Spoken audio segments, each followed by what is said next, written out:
in music, and we're going to talk about how you could play a song called The Walker by Fitz and the Tantrums. And it starts out with this cool little whistle solo, and you could just whistle it. Or if you wanted to follow those notes on the guitar, you could play second on the G string, open G, third fret on the D, open D, third on the D, open G, second on the G, open G, third fret on the D, open D, and then third fret on the D, open G, second fret on the G, open G, third fret on the D, first fret on the B, and then second fret on the G. So you're going A, G, F, D, F, G, A, G, F, D, F, G, A, G, F, C, A. And the chords that would back that up would start on a D major chord, and we'll mix that up later. But the way you play D major, first finger goes to G on the second fret, second finger on the high E second fret, and third finger on the B string third fret. And if you strum the D string to the high E string, that sounds a D major chord, and it sounds really happy. Now, while you're on Ds in general, it can be kind of cool to lift the second finger, make that a D suspended second. Or you could add in the pinky on the high E third, kind of make that a D suspended chord, kind of work some sounds around the D that way. Or you may even lean towards a D5 power chord, where you could kind of play the D and the A string kind of together on that chord, kind of make it a two-string chord. Or you could take the first finger and go to the A on the 5th fret, third finger on the D string 7th fret, and kind of work that as a D5 idea. And then from the D, then we'll be going to a G major chord when we play G major. G major chord, first finger goes to the A 2nd fret, second finger on the low E string 3rd fret, third finger on the high E string 3rd fret, and if you strum all those together, that sounds a G major chord, and it sounds really happy. Now you may also want to think about putting the third finger on the B string 3rd, pinky on the high E 3rd, and that might make that change from the D to the G a little bit easier. And then from the G, we'll be going to an F major chord. There's a couple different ways you may want to think about this. But you could use a G5 power chord too for the G, where you do first finger on the low E 3rd, third finger on the A string 5th, and kind of work kind of that for your G5. And then from the G, we go to an F major. Normally you do this as a bar, and we'll talk about some easy ways to play this too. Second finger on the G 2nd fret, third finger on the A 3rd, pinky on the D 3rd, kind of work that for your F major. Or if you're just starting out, you want to think about an F major 7, where you do first finger on the B 1st fret, second finger on the G 2nd, third finger on the D string 3rd, and kind of strum the D string to the high E string for the really groovy F major sound. Or you could work this as an F major 13 if you're digging on some cool, easy ways out.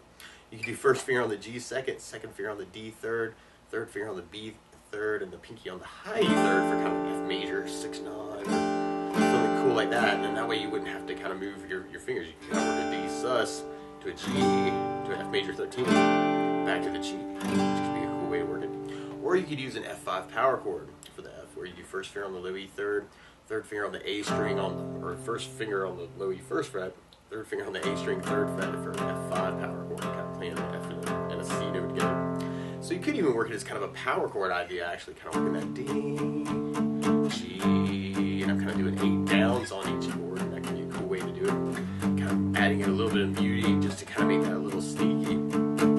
G, F, G, or you can even do that same idea with the chords, actually. D, G, F, G, or one of my favorite strum patterns for a 4/4 like this is down, down, up, down, up. So we took the D and tried that a lot.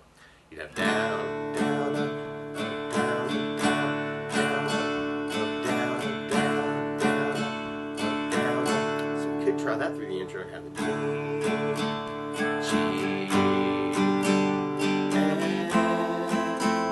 G, da da da D, da da da da G, E, F, G. Or a cool variation of that might be a down, up, down, up, down, up. Kind of D, G, F, G, down, up, down, up, down, up, D, G, F, G.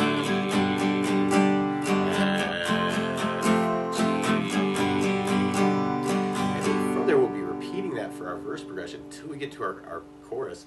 And our chorus, we start on the F, and then we go to G major, and then we go to D major, but then we go back to the F major, but then we go to a B flat major chord.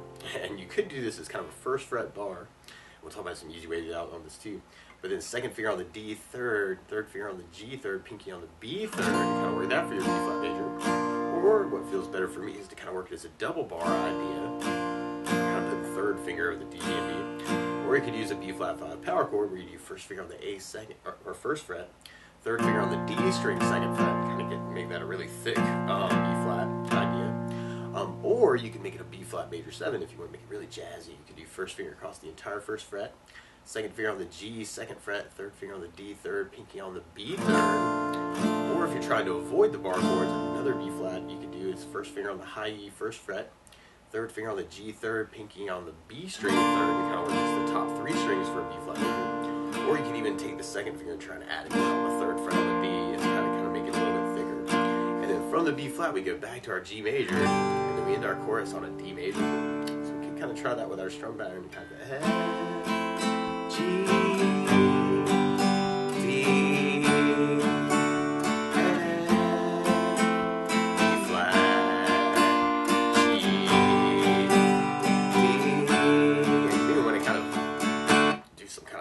at the end of that first chorus, and then from there, then we'll be going back into kind of an intro return, actually kind of leading into our second verse.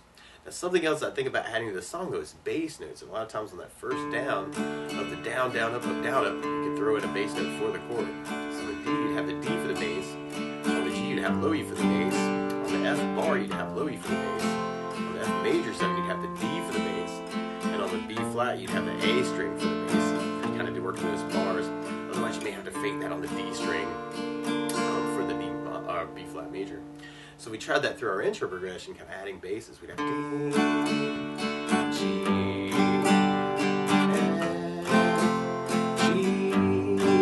Or you can work it as a bass up, down, a bass up, down, that bass up, down, a G,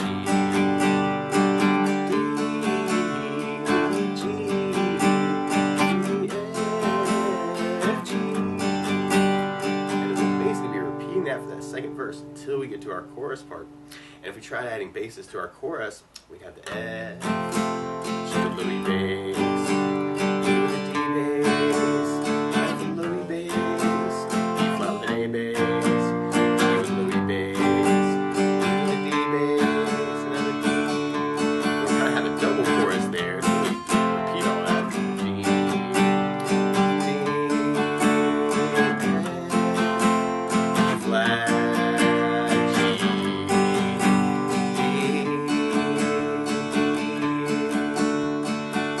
then we go into this cool little sax breakdown bridge, and if you want to follow those notes, you can start out open A, second fret on the G on the B string, second on the D string, open G, second on the D, second on the G string, second on the B string. So it's kind of this little O, 2 2 O 2 2 2 O 2 2 O 2 2 2. It happens twice, and then we go to the third fret on the B string for kind of a breakdown on the D note.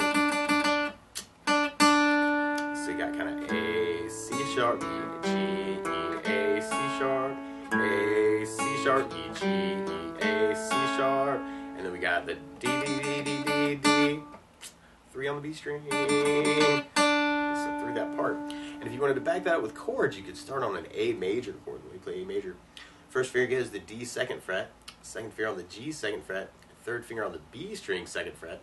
And if you strum all those together, that sounds an A major chord and it sounds really happy. Now you may also dig on kind of lifting off the second finger there and making that an A7 chord. Or you could even readjust the fingers if you're slightly offended and put the pinky on the high E third and end up with another A7. And then from the A, actually it kind of sounds like we go to a D minor chord. A really sad D.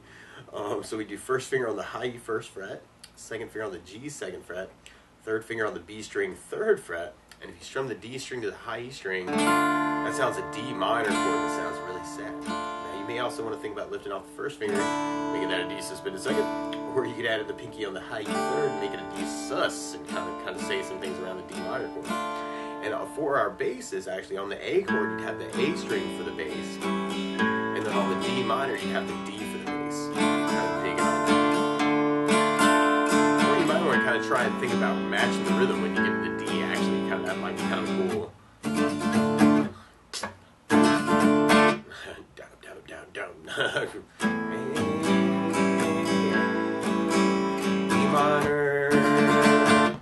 D minor, or you could just even that out.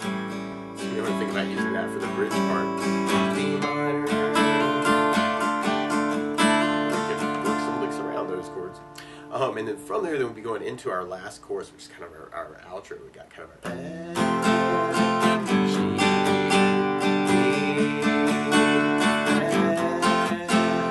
B flat, G,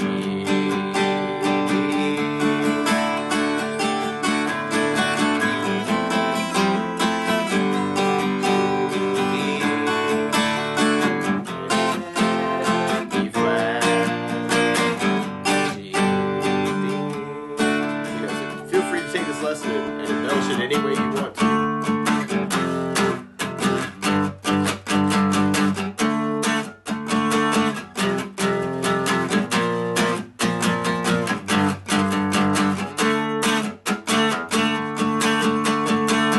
of cool with the power chords too. And then from there, that we go into kind of an outro or an intro for our outro. Actually, we kind of go back to our whistle solo.